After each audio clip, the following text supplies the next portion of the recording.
കുഞ്ഞു സൺപൂർ ന്യൂസ് എന്ന ഞങ്ങളുടെ പുതിയ യൂട്യൂബ് ചാനലിലേക്ക് ഏവർക്കും സ്വാഗതം. ഞങ്ങളുടെ ചാനൽ സബ്സ്ക്രൈബ് ചെയ്യാൻ മറക്കരുതേ.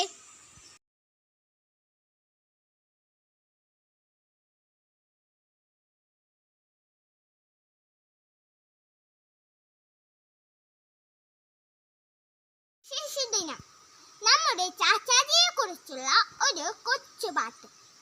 എന്ത് നല്ല ചാച്ചാജി, കുട്ടികളുടെ നേതാജി, ജനകോടികളുടെ നേതാജി, പനനീർ പൂവിൻ ചങ്ങാതി, ഗാന്ധി ജനിച്ച നാട്ടിലെ നെഹ്റുവാണ മണ്ണിലെ പൂക്കളാണ് ഞങ്ങൾ, പുത്തൻ പൂക്കളാണ് ഞങ്ങൾ, പുത്തൻ പൂക്കളാണ് ഞങ്ങൾ. ഇന്ന് ശിശുദിനം. ഭാരതീയർക്കേവർക്കും പ്രിയങ്കരനായ പണ്ഡിറ്റ് ജവഹർലാൽ നെഹ്റുവിൻ്റെ ജന്മദിനം. ഉത്കൃഷ്ടാദർശങ്ങളും സത്യനിഷ്ഠയും കർമ്മബോധവും അദ്ദേഹത്തിൻ്റെ മുഖമുദ്രകളായിരുന്നു. തൻ്റെ ജീവശ്വാസത്തോളം നെഹ്റു കുട്ടികളെ സ്നേഹിച്ചിരുന്നു. കുട്ടികൾക്കുള്ള പ്രാഥമിക വിദ്യാഭ്യാസം സൗജന്യമാക്കുകയും ഒട്ടേറെ വിദ്യാലയങ്ങൾ സ്ഥാപിക്കുകയും ചെയ്തു നെഹ്റു. ഇന്ത്യയെ ഒരു പുതിയ ഇന്ത്യയാക്കി മാറ്റാൻ അദ്ദേഹം പ്രയത്നിച്ചു. ജവഹർലാൽ നെഹ്റു ആധുനിക ഇന്ത്യയുടെ ശില്പി എന്നറിയപ്പെടുന്നു. മുതിർന്നവരുടെ പ്രിയങ്കരനായ രാഷ്ട്രീയ നേതാവും കുട്ടികളുടെ പ്രിയ ചാച്ചാജിയുമായിരുന്നു അദ്ദേഹം. കുട്ടികളോട് അദ്ദേഹത്തിന് വലിയ വാത്സല്യമായിരുന്നു. എത്ര തിരക്കായാലും കുട്ടികളുമായി സല്ലപിക്കാൻ അദ്ദേഹം സമയം കണ്ടെത്തിയിരുന്നു. ലോകത്തെങ്ങുമുള്ള കുട്ടികൾ അദ്ദേഹത്തെ സ്നേഹിച്ചു.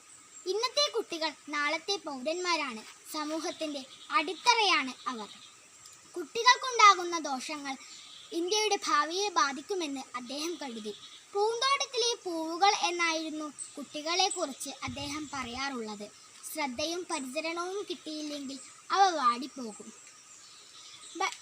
ഗാന്ധി തൊപ്പിയും കോട്ടും ധരിച്ച് ബട്ടൺ ഹോളിൽ പനിനീർപ്പൂവുമായി നിൽക്കുന്ന ഇന്ത്യയുടെ പ്രഥമ പ്രധാനമന്ത്രി ജവഹർലാൽ നെഹ്റുവിൻ്റെ സുസ്മേര രൂപം തലമുറകളെ വശീകരിച്ച് നിലകൊള്ളുന്നു. ജനങ്ങൾക്ക് മുൻപിൽ ആവേശകരമായ പ്രസംഗങ്ങൾ നടത്താനും അവരുടെ മനം കവരാനും ജവഹർലാൽ നെഹ്റുവിന് പ്രത്യേക സിദ്ധിയുണ്ടായിരുന്നു. ഒരു ഉജ്ജ്വല പ്രഭാഷകനായിരുന്നു അദ്ദേഹം. ഇന്ത്യയുടെ പ്രഥമ പ്രധാനമന്ത്രിയായതിനു ശേഷം ചെങ്കോട്ടയിൽ വച്ച് അദ്ദേഹം നടത്തിയ പ്രസംഗം ലോക പ്രശസ്തമാണ്.